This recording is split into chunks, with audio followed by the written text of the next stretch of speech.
गला खराब था, लेकिन मुझे लगा कि शब्दों के ऐसे जादूगर के सामने गला ठीक भी होता तो मैं ऐसा क्या कह देती, क्योंकि जो इतना बड़ा जादूगर होता है ना, उसके लिए एक ही चीज नहीं मिलते हैं, वो है शब्द।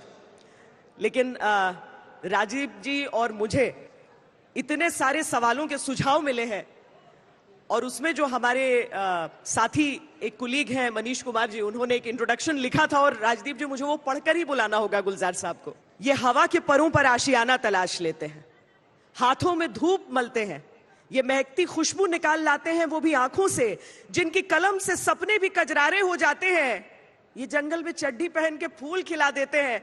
स्वागत कीजिए हमारे अपने गुलजार साहब का।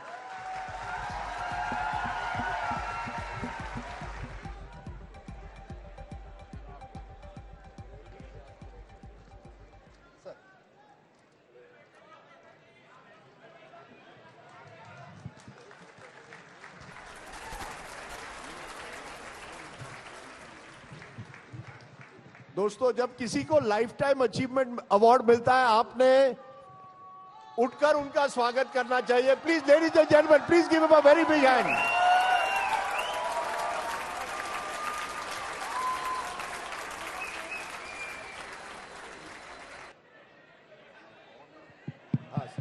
जरा बैठ जाइए, बैठ जाइए।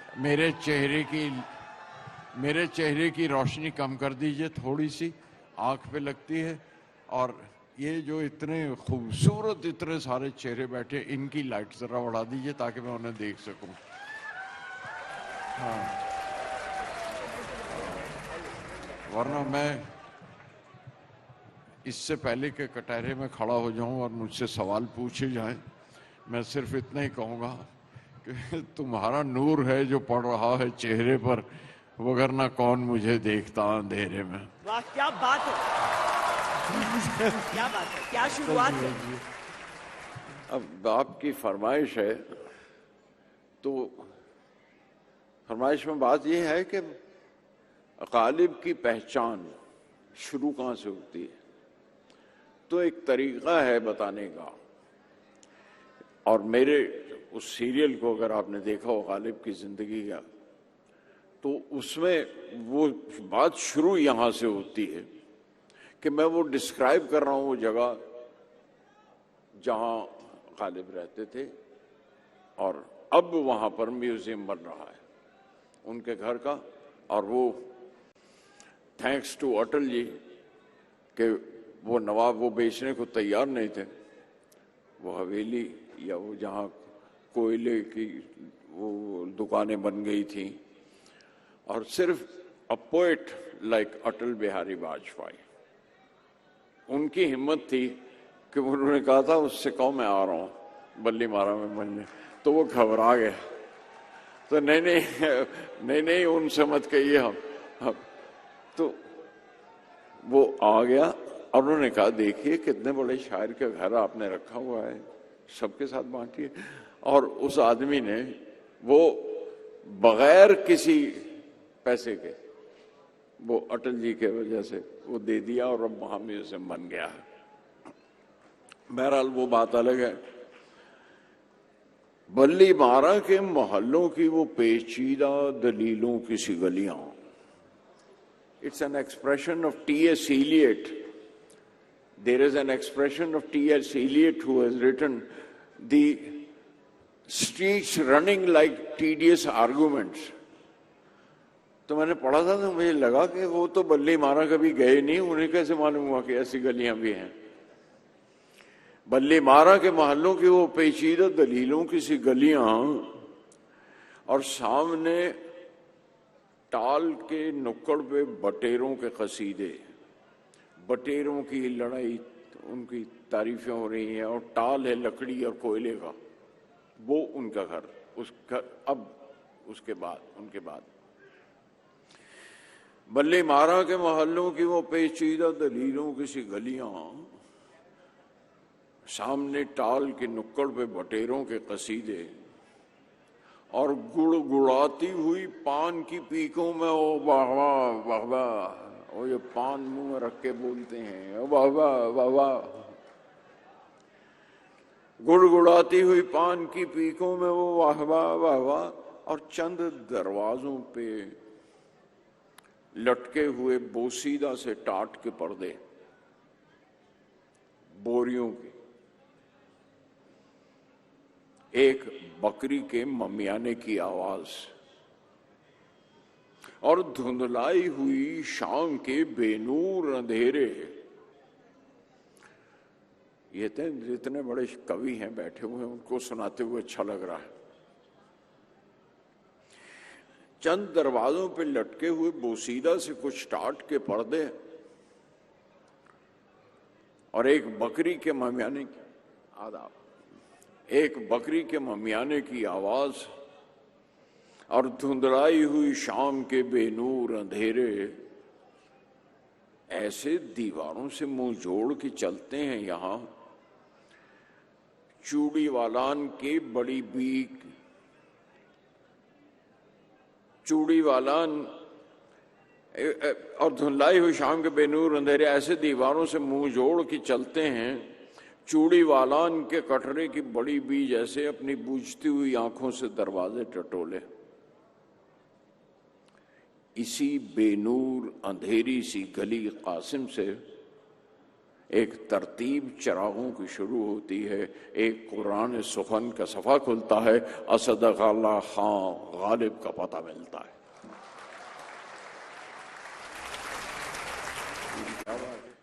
मैं कबाड़ी हूं। कबाड़ी आप जानते हैं। मैं कबाड़ी, रात की टूटी हुई नींदें उठाना, वो जो रात को टूट गई नींद, और क्यों टूटी आप जानते हैं, लोगों के साथ होती, आपके साथ भी हुई, और मैं वो जमा कर लेता हूं। मैं कबाड़ी, रात की टूटी हुई नींदें उठाना, जमा करना ख्वाबों के टुकड़े जो सोते में तकिए से गिरे हों, करवटों की सलवटों को, उन क्रम्पल्स को, करवटों की सलवटों को खोलना, तय करके रखना, ऐंठने अंगड़ाइयों की और जिस्म की कच्ची दरारें ढूंढना और चुन के रखना। टूटे फूटे लोग ले जाकर सजा देता हूं अपने ताकचों में। मैं कबाड़ी जिंदगी का, मैं कबाड़ी जिंदगी का, खाली डिब्बों बोतलों में नज़में भर के बेचता हूं। अब आपको समय आया और मेरी हालत, मैं नज़में ओढ़ कर बैठा हुआ हूं। मैं वो नज़में ओढ़ कर बैठा हुआ हूं, ठिठरने लगता हूं, कोना उठाता है कोई जब भी कहीं से, क्योंकि ठंडी हवा आती है। मैं नज़में ओढ़ कर बैठा हुआ हूं, ठिठरने लगता हूं, कोना उठाता है कोई जब भी कहीं से। मेरे नंगे बदन में कपकपी सी दौड़ जाती है, बिना नज़मों के मैं अंदर से नंगा हूं। मेरी ओढ़नी मेरे नंगे बदन में कपकपी सी दौड़ जाती है, बिना नज़मों के मैं नंगा हूं अंदर से। बहुत सी चोटें तशबीहों में, सिमिलीज में, बहुत सी चोटें तशबीहों के अंदर ढांप रखी हैं। I covered that with similes which I don't reveal openly. बिना नज़मों के मैं नंगा हूं अंदर से। बहुत सी चोटें तशबीहों के अंदर ढांप रखी हैं, बहुत से दर्द सूजे सूजे लफ्जों में छुपा रखे हैं मैंने। वो दोज वर्ड्स हैव स्वोलन, जिनके अंदर मैंने वो दर्द छुपा लिए हैं अपने। मुझे जब चोट लगती है, नई एक नज़्म लिखकर ओढ़ लेता हूं। मैं नज़्म ओढ़ लेता हूं।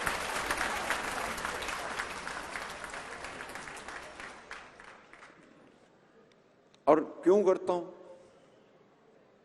आपको पता नहीं। आपने तो सवाल कर लिए, आपने पूछ लिया मुझसे, पर देखिए कंधे झुक जाते हैं जब बोझ से, इस लंबे सफर से, ये जो जिंदगी का बोझ चल रहा है,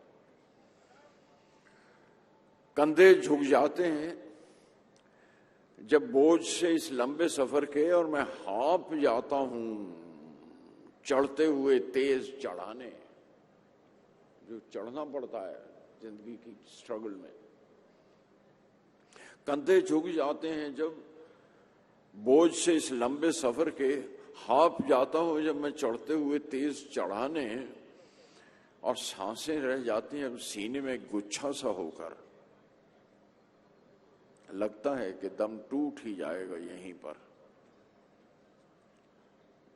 एक नन्ही सी मेरी नज्म मेरे सामने आकर मुझसे कहती है, मेरा हाथ पकड़ ले मेरे शायर और ला मेरे कंधों पे रख दे, मैं तेरा बोझ उठा लूं, मेरे कंधों पे रख दे। That's what a poem is. और नज़्में होती कहाँ, कैसे होती हैं, आपने सुना है। पवन जी की बड़ी फेवरेट है क्रिस, इतनी सी बात थी, इतनी लंबी दास्तान और इतनी सी बात में कह दी। इतनी लंबी फिल्म बनाई और तब कहा, है ना, इतनी लंबी फिल्म बनाने की जरूरत ही नहीं थी। इतनी सी बात थी कि याद है एक दिन मेरे मेज पे बैठे बैठे सिगरेट की डिबिया पर तुमने छोटे से एक पौधे का एक स्केच बनाया था। सिर्फ इतनी सी इमेज है। याद है एक दिन मेरे मेज पे बैठे बैठे मेरे सिगरेट की डिबिया पर तुमने छोटे से एक पौधे का एक स्केच बनाया था। आकर देखो उस पौधे पर फूल आया है।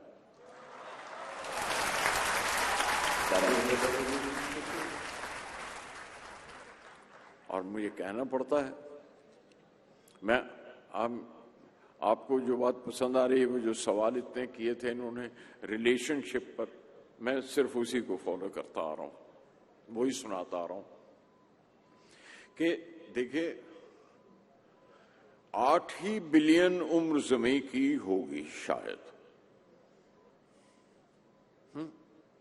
अजय आपकी फेवरेट है ये।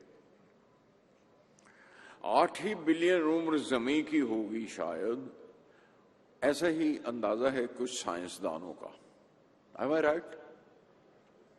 8 billion years is the life of our earth. 8 he billion उम्र ज़मीं की होगी शायद, ऐसा ही अंदाजा है कुछ साइंसदानों का। 4.6 बिलियन सालों की उम्र बीत चुकी है। और कितनी देर लगा दी तुमने आने में? 4 आउट ऑफ 8 बिलियन, 4.6 बिलियन सालों की उम्र तो बीत चुकी है। कितनी देर लगा दी तुमने? और अब मिलकर किस मजहब और जात और पात के चक्कर में तुम पड़ी हुई हो? और अब मिलकर किस मजहब और जात और पात की फिक्र लगी है? आओ चलें, अब 3 ही बिलियन साल बचे हैं, चलो चलें।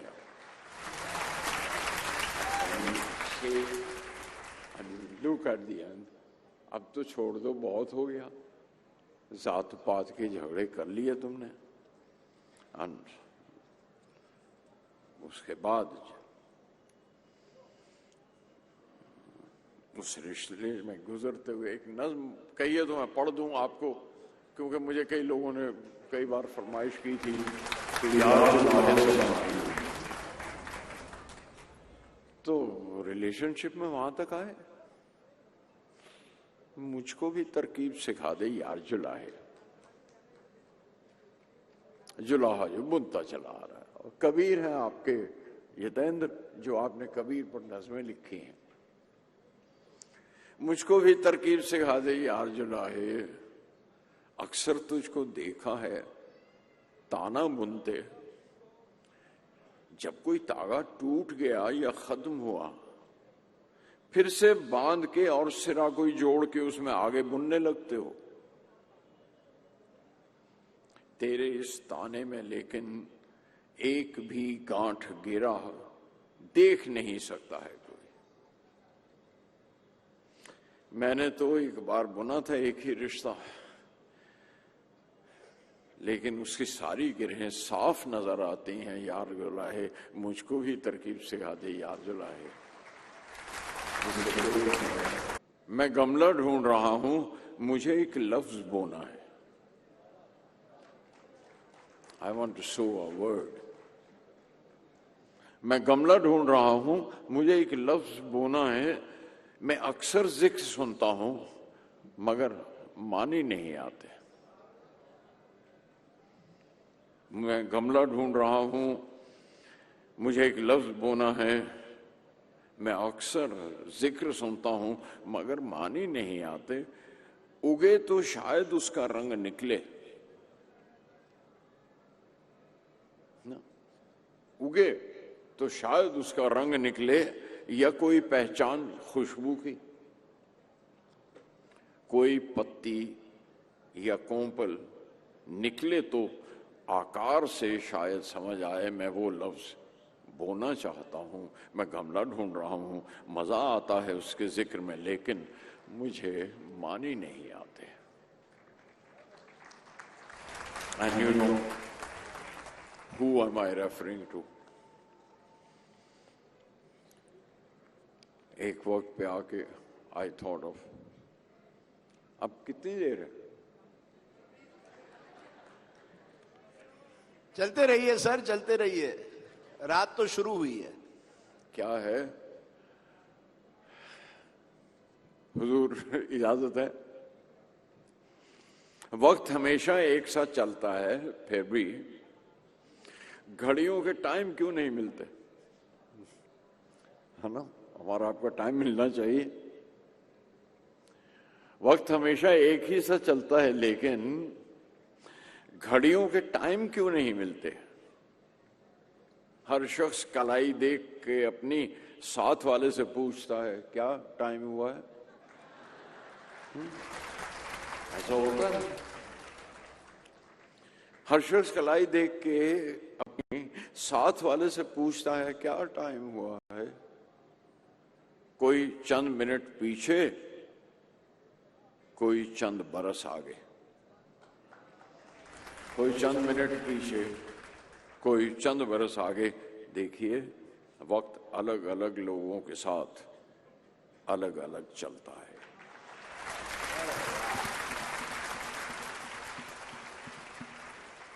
और मैंने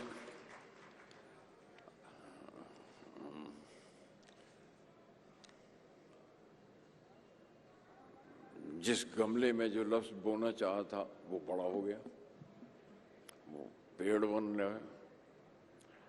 होते होते मैंने उसे कुछ कुछ पहचाना, और जब पहचाना तो बातचीत शुरू हुई, और बात शुरू हुई तो खेलकूद भी शुरू हुआ। तो खेल में एक दिन जिद लग गई हमारी, और मैं ऑलमाइटी से कहा चलो आ जाओ शतरंज हो जाए, लेट्स प्ले चेस। मैं वो लफ्ज खुदा है जिसे मैं बोलना चाहता था, क्योंकि वो सामने नहीं आता, उसकी शक्ल नहीं समझ में आ रही कि शायद कोई वो पत्ती निकले, कोई उससे आकार कुछ समझ में आए, बट वो उसके बगैर ही फिर उससे पहचानने लगे। एंड देन वी थॉट के एक बार बाजी लगा के देखते हैं, आ जाओ शतरंज हो जाए। उन्होंने अपना बाजी और बिछा के अपनी दिखाई मुझे। आकाश पे पूरे कोई इसमें चांद भी हैं और सप्तऋषि भी हैं, और उसमें मिल्की वे भी है, कहकशां है जिसे, और तो पूरे का पूरा आकाश घुमाकर मैंने देखी बाजी। अच्छा, ये हैं आप, ये ब्रह्मांड जो आप मुझे दिखा रहे हैं। पूरे का पूरा आकाश घुमाकर देखी बाजी, और काले घर में सूरज रख के तुमने शायद सोचा था मेरे सब मोहरे पिट जाएंगे। Now that the challenge start. challenge with the man starts from there. पूरे का पूरा आकाश घुमाकर बाजी देखी मैंने, काले घर में सूरज चल के तुमने शायद सोचा था मेरे सब मोहरे पिट जाएंगे। मैंने एक चिराग जला के रोशनी कर ली, अपना रास्ता खोल लिया।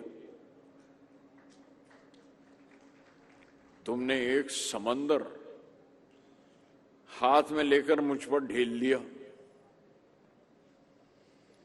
मैंने नूह की कश्ती उसके ऊपर रख दी।